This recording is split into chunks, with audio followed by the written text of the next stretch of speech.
La insatisfacción constante y el deseo. Esta sensación de falta, de sentirse carente, incompleto o irrealizado en la edad adulta, se originó en el acontecimiento semilla. Eso indica que la vivimos por primera vez hace mucho, probablemente antes de los 8 o 9 años. Es posible que empezara antes de que tuviéramos memoria racional, es decir, de la capacidad de recordarlo. Si es así, esta sensación está perdida en la ilusión del tiempo. Lo que ocurre es que el cuerpo no vive en la fantasía del tiempo, sino en el presente. La mente racional tiene la percepción del tiempo y el cuerpo vive en el ahora. Por ello, cuando aparece la sensación de insatisfacción, el cuerpo la vive en modo ahora. Como los escenarios y personajes actuales son diferentes de los que participaron en el acontecimiento semilla, la sensación aparece en el presente de forma confusa y desordenada.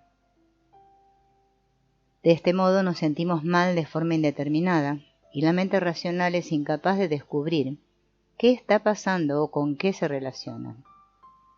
En el caso de que pudiéramos recordar el escenario y los personajes con los que vivimos el acontecimiento semilla, descubriríamos que a pesar de que estos ya no están aquí, sin embargo la sensación continúa. Si no podemos recordar ese escenario, la confusión suele ser mayor. La sensación es fuerte y clara, sin embargo no sabemos de dónde viene o cuál es su origen. Lo común que es, lo que hacemos la mayoría, es echar la culpa a la sensación desagradable de carencia, a lo que acaba de suceder en el momento presente. Entonces intentamos cambiarlo, es decir, rechazamos el presente y las circunstancias, personas y cosas que éste trae, y deseamos otras distintas. Así estamos de nuevo perdidos en la sensación desagradable y en el rechazo a esta y a las circunstancias presentes. Seguimos enfocados en el deseo de cambiar lo que está ocurriendo, con la idea de que si lo conseguimos, la sensación desagradable desaparecerá. Recorremos confundidos nuestro camino por la vida, mirando hacia donde no está lo que buscamos. En lugar de buscar el regalo en su origen, que es donde lo perdimos, miramos al futuro proyectando nuestra falta en forma de deseos insatisfechos. Esto es así debido a que la mente racional funciona de forma impecablemente lógica. Si me falta algo y ahora no lo tengo, me parece que solo hay un lugar donde lo puedo encontrar, el futuro. Creemos que si nuestros deseos llegaran a realizarse en algún momento, por fin podríamos detenernos a disfrutarlos. De este modo, la mente sigue perdida en la fantasía de futuro y de pasado, los cuales en realidad solo existen en la forma de presente. Aunque se cumpla alguno de nuestros deseos, eso no elimina la sensación de falta, o solo lo hace de forma momentánea. Rápidamente volvemos a proyectar nuestra insatisfacción hacia adelante, en la ilusión del futuro, tratando de llenar ese vacío con nuevos deseos, ideales de pareja, casa, trabajo, nivel social, coche, ropa, comida o distintas adicciones. Al final nunca nada es suficiente, pues en algún nivel, y en la mayoría de los casos la insatisfacción continúa insaciable. Vemos un ejemplo de cómo proyectamos la sensación de insatisfacción en el escenario actual, en este caso hacia la relación de pareja. El origen de esta insatisfacción permanece oculto y se suele ubicar en otro contexto que no tiene conexión aparente con el actual. En general, frente a los acontecimientos diarios, reaccionamos automáticamente. Esta reacción inconsciente no se relaciona con el escenario actual, sino con un acontecimiento semilla en el que quedó un regalo por recoger. Más adelante, a lo largo de la vida, se presentan situaciones que son oportunidades para darnos cuenta de cuál es el regalo pendiente y dónde es posible recuperarlo. Cuando uno lucha o se opone a los acontecimientos actuales y a las personas que participan en ellos, el primer paso para sanar nuestra situación es hacernos conscientes de la confusión que estamos viviendo. En realidad, el escenario actual no es más que una repetición de un escenario pasado. se reproduce en el presente una reacción inconsciente que se relaciona con la forma en que se vivió antaño un acontecimiento semilla determinado. Como veremos a continuación, la sensación de falta está localizada en una parte muy concreta del cuerpo. Cuando aparece esa sensación corporal, uno busca afuera para ver lo que está provocando. Pero lo que falta no está ahí, fuera, sino dentro. Hay que viajar hasta el acontecimiento semilla para encontrarlo. Para este viaje usaremos la metáfora del tiempo como si nos desplazáramos por él, porque todo ocurre siempre en el momento presente, siempre es ahora. Es la mente la que vive en la ilusión del tiempo. Para el cuerpo siempre es ahora. Una mujer expone su insatisfacción en general y más concretamente en su vida matrimonial. Ella dice que está muy descontenta con su esposo.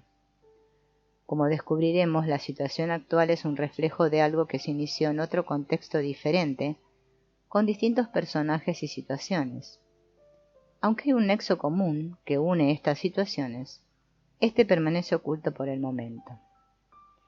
Se le pide a la señora que cierre los ojos un instante y sienta esa insatisfacción, que note en su cuerpo dónde se manifiesta. Simplemente se le pide que reviva una experiencia reciente en la que se haya sentido insatisfecha tal como lo dice. Se le pregunta si ya la está reviviendo y ella dice que sí. Luego se le pide que ponga atención a su cuerpo y señale con la mano dónde siente esa insatisfacción. La señora señala su plexo solar. Luego se le dice que ya puede abrir los ojos y se le explica que ahí, en esa parte de su cuerpo, hay una sensación de falta. El título o nombre que se le pone es insatisfacción, aunque se le podría poner otros nombres en función de la intensidad de la sensación. En casos más intensos y también en otros lugares en el cuerpo, se le pondrían nombres como ansiedad, depresión, angustia. Uno puede proyectar esa sensación hacia la actual relación de pareja, hacia la anterior o hacia cualquier otro lugar. Esa sensación empieza en algún momento. Ese es el acontecimiento semilla y hay un regalo pendiente de ser recogido en ese espacio. Cuando el regalo se recoge, la sensación de falta desaparece y uno ya no puede proyectarla hacia afuera.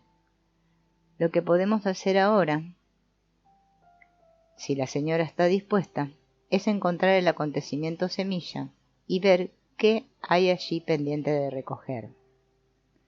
Se le pide nuevamente y se le dice que hasta ahora ella ha vivido muchas experiencias con esa misma sensación, con distintas intensidades y en distintos contextos que no tienen que ver necesariamente con su esposo. En todas esas experiencias diferentes hay un vínculo, que es esa misma sensación. Usando la amplitud del brazo izquierdo se le pide que representara toda su vida con un arco frente a ella, como si estuviera presente toda su vida en ese semicírculo. Se le pide que señale con su mano izquierda hacia qué lado del arco estaría el futuro y hacia qué lado estaría el pasado. Ella señala intuitivamente por un extremo lo que sería la disolución en la que se fundiría con la totalidad y por el otro extremo lo que sería su nacimiento y un poco antes su concepción, pudiendo llegar como límite de ese espacio en el caso de que sea requerido. También se le pide que indique dónde estaría el presente señalando con la mano su momento actual. Ella señala su momento actual justo frente a ella. Curiosamente, antes de cerrar los ojos, colocaba su pasado a la derecha y su futuro a la izquierda. Ahora, con los ojos cerrados, su brazo señala las direcciones opuestas, el pasado a la izquierda y el futuro a la derecha. Cuando abre los ojos, está confundida con respecto a esto. Entonces, se le dice que van a hacer caso a su cuerpo porque cuando se le preguntó con los ojos cerrados dónde estaba su nacimiento, su brazo señalaba a la izquierda, y cuando abrió los ojos y empezó a pensar, lo señaló a la derecha. Lo que necesitamos aquí es entregarnos a la sabiduría del cuerpo y dejarnos llevar por la intuición, y no por la mente lógica. Así que es mejor apagar la mente lógica para realizar este trabajo. Se le pide ahora que cierre los ojos y que se entregue a la sabiduría del cuerpo. Que ponga ahora su otra mano a la derecha sobre su cuerpo, contactando con la sensación corporal que quiere explorar.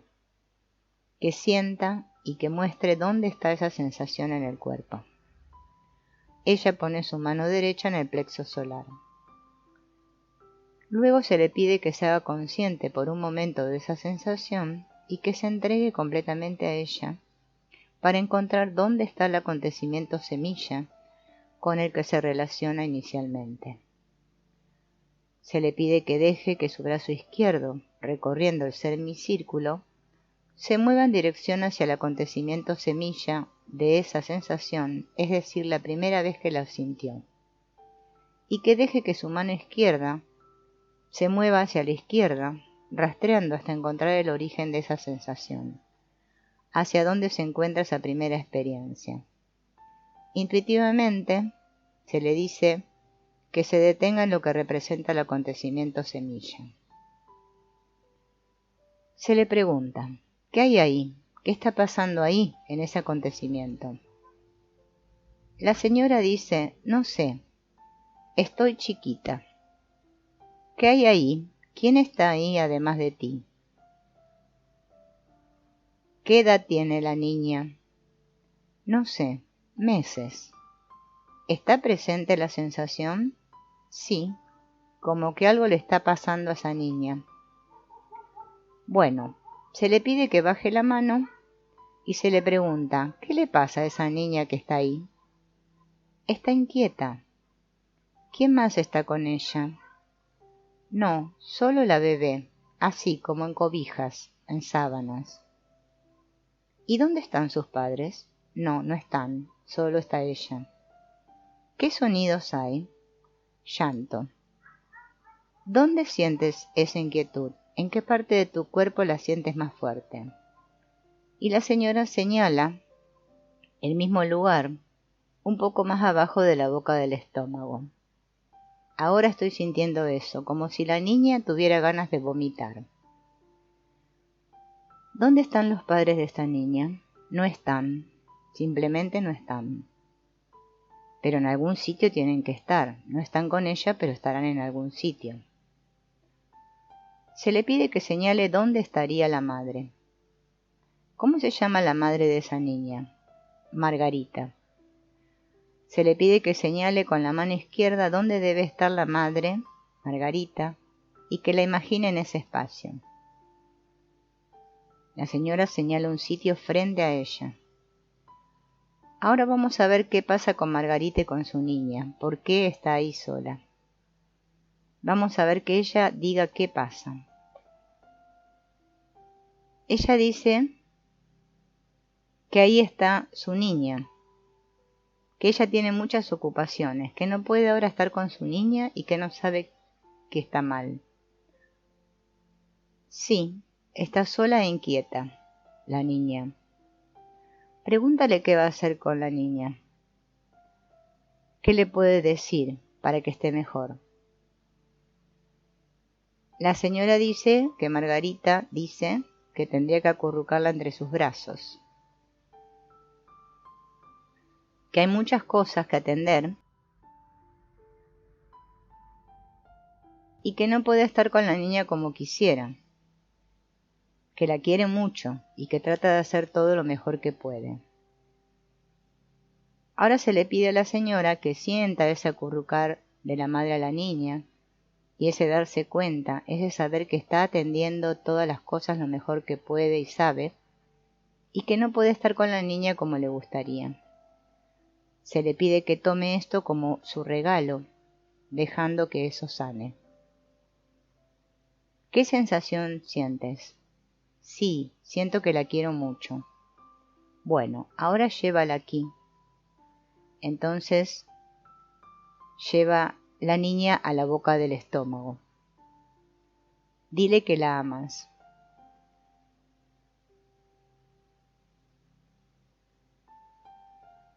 Y deja que ese amor se expanda por todo tu cuerpo.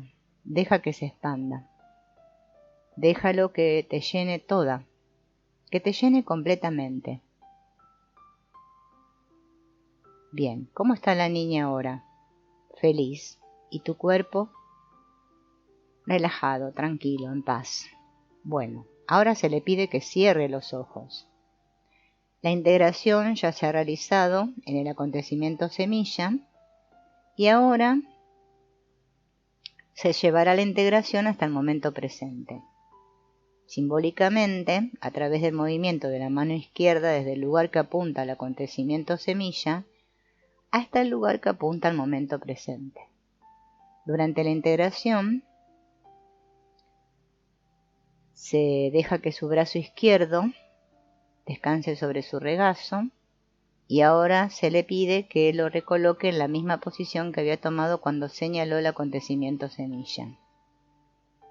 Ahora se le dice que con el regalo de su madre tome a esa niña, que es ella desde el acontecimiento semilla hacia adelante, como si la acompañara con su mano desde ese momento hacia adelante, en cada paso de su camino hasta el momento presente, y que vea que la niña crece y que poco a poco camina hacia ella y se convierte en ella. Que mueva su mano muy despacio hacia adelante, hacia su presente, integrando todas las experiencias que ha vivido la niña desde ese momento hasta que se convierte en ella, adulta, con ese regalo.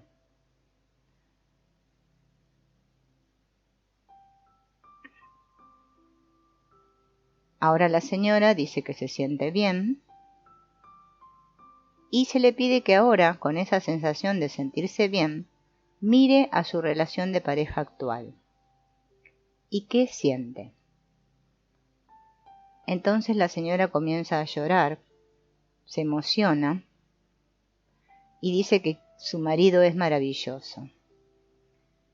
Bueno, esto indica que ella ha recogido su regalo y entonces va a poder ver a su marido de otra manera. En un acontecimiento semilla pasamos de ser seres completos a tener la percepción de falta. Es decir, la ilusión de separación empieza con el primero de los acontecimientos no integrados. Si imaginamos la totalidad del ser como si fuera una torta redonda de cumpleaños que simboliza la unidad, en el acontecimiento semilla es como si alguien se llevara un pedazo de esa torta. Parece que perdemos algo y a partir de ahí es como si nos faltara una parte.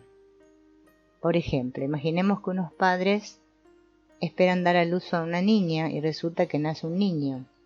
El niño buscará en sus padres el amor que lo nutra e inconscientemente tratará de ser lo que sus progenitores quieran que sea. Si él no es lo que sus padres esperan, el niño crecerá y creerá inicialmente que no es suficiente para ellos y asumirá esa falta como si fuera culpa suya. En el ejemplo, el niño daría lo que fuera por ser niña para ser aceptado por sus padres, y aunque no pueda lograrlo, lo intentará. En algunos casos, como en el de este ejemplo, en el acontecimiento semilla, se instalará también la sensación de culpa. La persona sentirá que lo que ha ocurrido es porque de alguna manera ella no es adecuada o bien no es lo que se espera de ella que sea. Esa parte que la persona entiende que no es aceptada o no es buena se quedará en la sombra. Lo que llamamos culpa es la cara oscura del proceso creativo. En el proceso de realizar una obra de arte, uno no dice que es el culpable de ella, sino su autor. Si la sensación de culpa está instalada, uno no está satisfecho con lo que ha creado y por tanto no se siente autor, sino culpable de lo que ha pasado. A partir del acontecimiento semilla podemos sentir que hay una parte de nosotros que no es suficientemente buena y por tanto ya no nos merecemos el paraíso, el Olimpo, el Nirvana o la felicidad completa. En adelante trataremos de ocultar esa parte para que no se vea. para que nadie sepa que no somos suficientemente buenos. Como comprobaremos, de pequeños lo captamos todo consciente o inconscientemente. La información clave se transmite y se expresa, en algunos casos, como síntomas físicos, psicoemocionales o solo de comportamiento. Pensemos en lo que podría denominarse un secreto familiar, como por ejemplo unos abusos de los que no se habla, o un incesto, o bien un suicidio o un aborto provocado que se oculta. La decisión de ocultar ese hecho y convertirlo en secreto es precisamente lo que lo convierte en oscuro. Todo lo que se lleva a la luz se ve y se sana, mientras que lo que permanece oscuro en el inconsciente debe manifestarse como síntoma en el alma familiar. Lógicamente, un secreto es algo de lo que no se habla, que se decide ocultar. Sin embargo, la información de que hay algo que no está bien se transmite a las generaciones siguientes de forma inconsciente. El niño capta que hay algo sucio con respecto a las relaciones sexuales que la familia comparte y calla, o que hay algo terrible relacionado con la muerte de un tío o un abuelo, o que hubo un familiar que desapareció y del que nadie habla, o nota instintivamente la falta de un hermano que debería haber sido y no es, junto con una sensación de culpabilidad que flota en el ambiente familiar y que también él comparte. Lo que es inconsciente tiene más fuerza que lo consciente. Cuando uno se siente mal y no sabe por qué, no puede comprenderlo ni manejarlo, ni tampoco sanarlo en su origen. La creencia de que el acontecimiento fue tan grave que debe ocultarse es lo que le da su peso. Y en realidad no hay nada que no pueda describirse o explicarse. Por ejemplo, en el caso de los padres que desean como hijo del género opuesto. Si nace una niña y se deseaba un niño, es posible que a ella no le guste usar falda. También que quiera jugar al fútbol o subirse a los árboles para demostrar que tiene la misma fuerza y destreza que un niño, y que ni siquiera sepa por qué. Somos nosotros quienes convertimos el hecho o la situación en oscura cuando la escondemos. Darse cuenta de esto es un buen regalo. Sentirlo e integrarlo desde el acontecimiento semilla es un regalo aún mayor. Esa parte se queda a oscuras, no porque sea mala o negativa, sino porque nos da miedo mostrarla, o porque alguno de nuestros ancestros temió sacarla a la luz de la verdad. El hecho de que esa parte permanezca en la oscuridad no significa que nos falte. Seguimos siendo completos aunque hayamos enajenado esa parte y ya no nos sintamos completos. La visita al acontecimiento semilla llevará de nuevo luz a esa parte oscura y rescataremos de forma iluminada la unidad que nunca perdimos. Eso es realmente un renacimiento, porque recuperamos nuestra torta completa, donde creímos que se perdió o faltaba un pedazo. En realidad no falta ningún pedazo en nuestra torta, siempre estuvo completa. En el acontecimiento semilla es donde la aventura empieza a tomar color, aunque al principio no lo percibimos de esta manera, sino de forma oscura. Una aventura contiene retos y desafíos. Si no fuera así, no sería una aventura, sino un aburrimiento tedioso. Los ingredientes iniciales con los que se configura nuestra aventura están relacionados con el escenario al que llegamos, en el que los padres suelen ser los artistas principales. Los dones y desafíos de los padres, las historias familiares de sus predecesores, sus asuntos pendientes junto con otras características del escenario inicial, componían la música del hogar que nos recibió. En algún momento, siguiendo los pasos de esta música, empezamos a bailarla y parte de las cualidades y retos que vivían nuestros padres se convirtieron en los nuestros. A partir de ese escenario inicial, los acontecimientos o escenas que vivimos con intensidad orientaron nuestros primeros pasos y moldearon inicialmente nuestro camino de la vida. El acontecimiento semilla es la experiencia, donde en ese entorno al que llegamos, Se manifestó uno de estos desafíos y por primera vez lo hicimos nuestro, es decir, se vinculó emocionalmente a nuestro cuerpo y se identificó mentalmente con nuestro personaje. A partir de ese momento lo llevamos con nosotros, hasta que un día se transforma y se libera. Así entramos en un proceso de contracción y expansión. La contracción es la sensación de falta, y la expansión es la que nos lleva a la realización. Hemos venido a liberarnos del desafío y también a liberar a otros miembros de nuestra línea familiar. Una forma de liberarse del desafío es transformándolo en un don.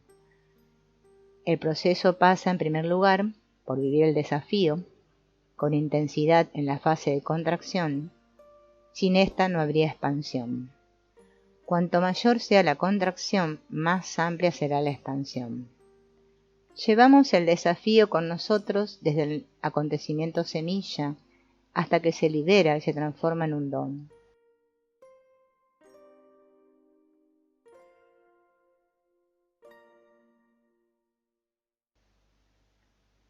Mente consciente e inconsciente.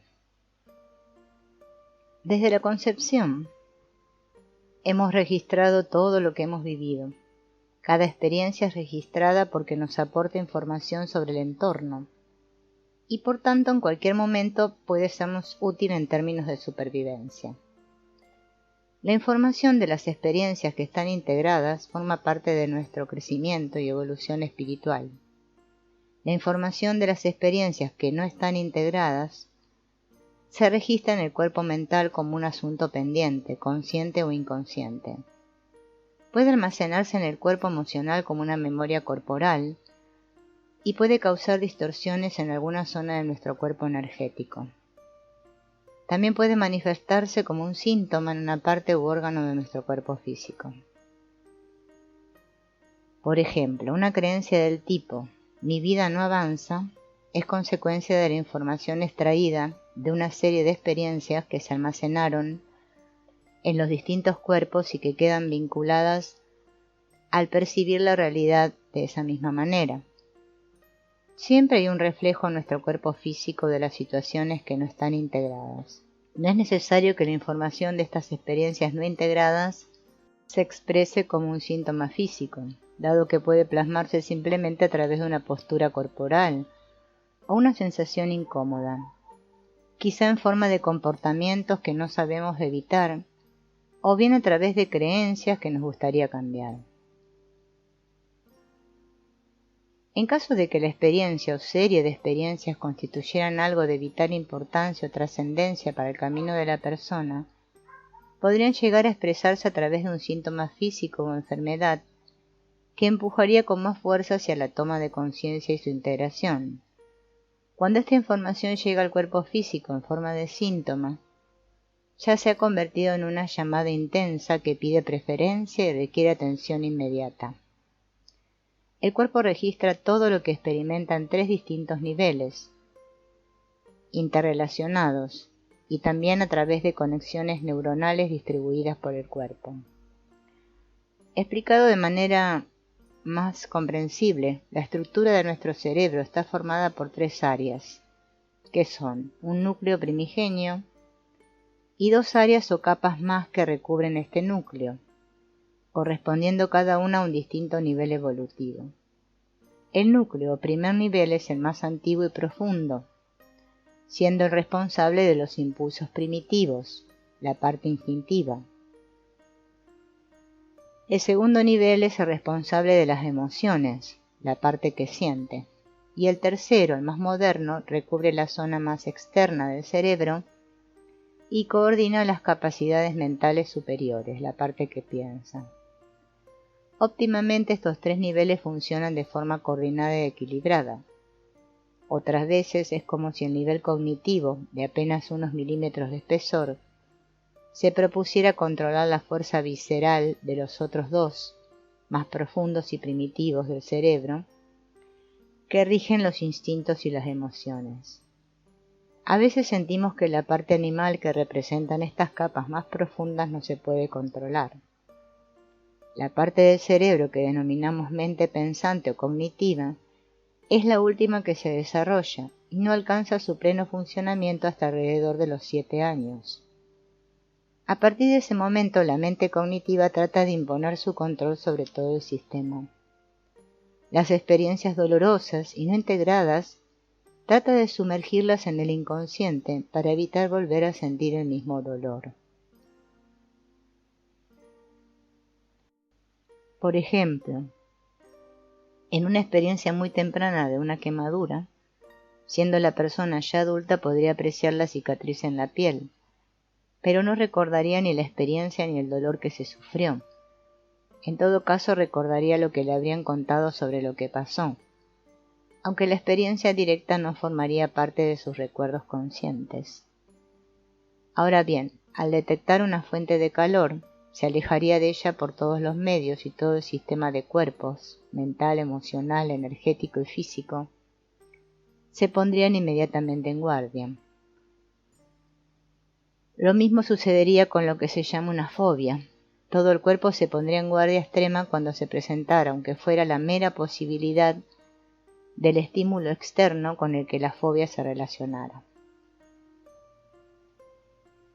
A los efectos prácticos de encontrar el acontecimiento semilla, este se localiza antes de los 7 años de edad, donde las memorias son corporales, instintivas y emocionales, y no cognitivas. ¿Qué ocurre más adelante en nuestra vida diaria? Es que en nuestro estado de ánimo, las sensaciones que tenemos, y en bastantes ocasiones nuestras creencias y comportamientos, no están bajo el control de la mente racional, sino a merced del inconsciente. Para que nos demos cuenta del juego entre una mente y la otra, la consciente y la inconsciente, veamos unos ejemplos. Uno quiere racionalmente no enfadarse y se enfada. Uno no quiere gritar a alguien querido y le grita. Uno decide dejar de fumar y sigue haciéndolo. Uno quiere hacer ejercicio temprano y se queda en la cama. Uno quiere racionalmente ser feliz y no lo consigue. Uno quiere estar sano y enferma. Uno quiere algo y sucede otra cosa. ¿Quién está al mando? En estos ejemplos se evidencia que el poder de la mente racional es muy limitado para conseguir lo que se propone. La mente racional vive en el tiempo, ya sea pasado o futuro, mientras que el cuerpo vive siempre en el ahora. Dado que todo lo que está almacenado en el inconsciente se manifiesta a través del cuerpo, si al presente una determinada situación en nuestro día a día brota una sensación del inconsciente, el cuerpo lo vivirá en el modo ahora, aunque no haya un vínculo visible entre lo que está sucediendo en este momento y la sensación que aflora. Hay situaciones que hacen que las experiencias no integradas almacenadas en el inconsciente salgan a la superficie de la conciencia en forma de sensaciones incómodas, aunque el vínculo entre la situación actual y el origen de la sensación permanece oculto. Así podemos a veces disfrutar de momentos sin causa aparente, y sin embargo otras veces nos sentimos mal, aunque no podamos señalar claramente la causa de ello en el escenario o en la situación actual. Es decir, podemos encontrarnos deprimidos o decepcionados sin saber qué ha pasado para sentirnos así. En esa situación, la parte racional buscará fuera hacia el exterior la causa o el culpable, como un mecanismo de protección. Cree que si hay algo malo, tiene que estar ahora afuera. De esta forma hará responsable de la sensación desagradable a alguien o algo que esté presente en su escenario actual, cuando lo cierto es que la causa del malestar se encuentra en un pasado remoto. Si nos sentimos mal sin encontrar un vínculo directo con lo que está sucediendo en el momento presente, a partir de ahora sabremos que el origen, motivo o propósito de ese sentirse mal no está en el exterior. Buscarlo fuera o tratar de cambiarlo externamente es una pérdida de tiempo, a no ser que usemos lo que aparentemente nos causa el malestar para darnos cuenta de qué parte de nosotros se está reflejando. Lo que percibimos como el escenario exterior nos refleja como un espejo. Si nos resulta desagradable encontrarnos con nuestra parte oscura o no aceptada, tenderemos a negarla proyectándola hacia afuera. Mirar hacia afuera y descubrir el aspecto que nos molesta o nos duele tiene la gran utilidad de mostrarnos qué parte de nosotros está reflejando. Esto nos permite verlo y nos da la oportunidad de aceptarlo e integrarlo.